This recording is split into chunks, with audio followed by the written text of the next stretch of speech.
Fase 2. Parla il vicepresidente Sala, spostamenti per lavoro in aumento. Proseguono le rilevazioni degli spostamenti dei cittadini lombardi, registrate monitorando i cambi di celle telefoniche alle quali si agganciano gli smartphone delle persone in movimento. I dati, forniti anche dalle compagnie telefoniche, sono elaborati dallo staff di Fabrizio Sala, vicepresidente della Regione Lombardia. Con le riaperture delle attività dopo il lockdown, commenta Sala, gli spostamenti in Regione Lombardia sono aumentati sensibilmente.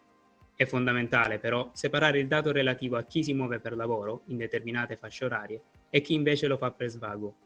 Come si evince dai dati che abbiamo a disposizione, conclude il vicepresidente, i cittadini stanno uscendo di più anche nei giorni in cui non lavorano, ma non dobbiamo perdere di vista l'obiettivo di tutelare la nostra salute e di chi ci sta intorno.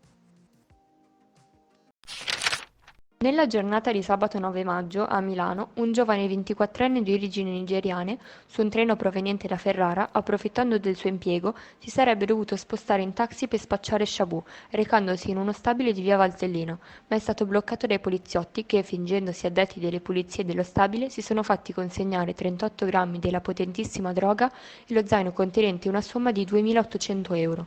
Pertanto, il giovane è stato arrestato per detenzione di sostanze stupefacenti ai fini di spaccio. Milano. Morosità pregressa nelle case popolari. Si riaprono i termini per il piano di rientro.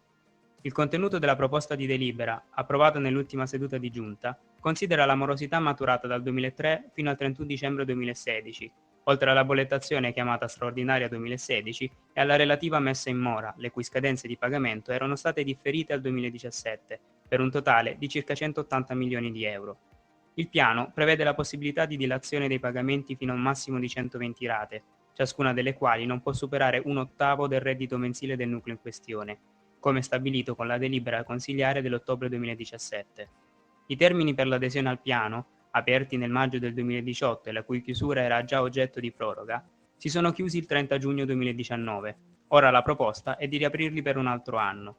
Nelle prossime settimane, infatti, il piano farà un passaggio in Consiglio Comunale per la discussione e l'adozione definitiva.